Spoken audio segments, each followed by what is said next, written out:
जंगल का सबसे खूबसूरत फूल। एक घने जंगल में जहां बड़े बड़े पेड़ आसमान छूते थे और छोटी लताएं जमीन पर बिछी रहती थी, वहां एक छोटा सा पौधा था। ये पौधा जंगल के सबसे दुर्गम और पथरीले हिस्से में उगा था, जहां सूरज की रोशनी भी बमुश्किल पहुंच पाती थी। पौधे का सपना था कि वो जंगल का सबसे खूबसूरत फूल बने, लेकिन उसकी परिस्थितियां बहुत कठिन थी। उसे पर्याप्त पानी नहीं मिलता था, धूप कम थी और आसपास बड़े बड़े पत्थरों के कारण उसकी जड़ें फैल नहीं पाती थी।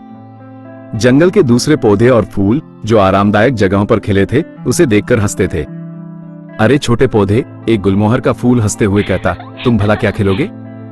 तुम तो मुरझा जाओगे। एक लता कहती, यहाँ तो तुम्हें ठीक से सांस भी नहीं मिलेगी, फूल बनना तो दूर की बात है। लेकिन छोटे पौधे ने किसी की बात पर ध्यान नहीं दिया। उसने तय कर लिया था कि वह अपना सपना पूरा करेगा।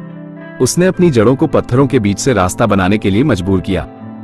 जहां पानी कम मिलता, उसने अपनी जड़ों को और गहराई तक भेजा। जहां धूप कम थी, उसने अपनी पत्तियों को इस तरह फैलाया कि थोड़ी सी भी रोशनी मिल सके। हर दिन वो थोड़ा थोड़ा बढ़ता रहा। कई बार तेज हवाएं उसे झुका देती और भारी बारिश उसकी नाजुक पत्तियों को फाड़ देती, लेकिन वो फिर से उठ खड़ा होता। उसने कभी हार नहीं मानी। उसका हर दिन एक लगातार संघर्ष था, लेकिन उसने अपने लक्ष्य को आंखों से ओझल नहीं होने दिया। महीने बीतते गए और धीरे धीरे उस छोटे पौधे में एक नन्ही सी कली दिखाई देने लगी। जंगल के दूसरे फूल ये देखकर हैरान थे। ये कैसे संभव है? उन्होंने आपस में फुसफुसाया। एक सुबह जब सूरज की पहली किरणें जंगल में झांकी, तो उस छोटे पौधे पर एक अद्भुत फूल खिल गया। उसकी पंखुड़ियां इतनी कोमल और चमकीली थी कि उन्हें देखकर आंखें चौंधिया जाती थी। उसकी खुशबू इतनी मीठी और मोहक थी कि पूरे जंगल में फैल गई। वो किसी भी दूसरे फूल से कहीं ज्यादा खूबसूरत था, क्योंकि उसकी सुंदरता सिर्फ बाहरी नहीं, बल्कि उसके संघर्ष और दृढ़ता की भी निशानी थी। जंगल के सभी जानवर और दूसरे पौधे उसे देखने आए। उन्होंने कभी सोचा नहीं था कि इतनी मुश्किल जगह पर कोई इतना खूबसूरत फूल खिल सकता है।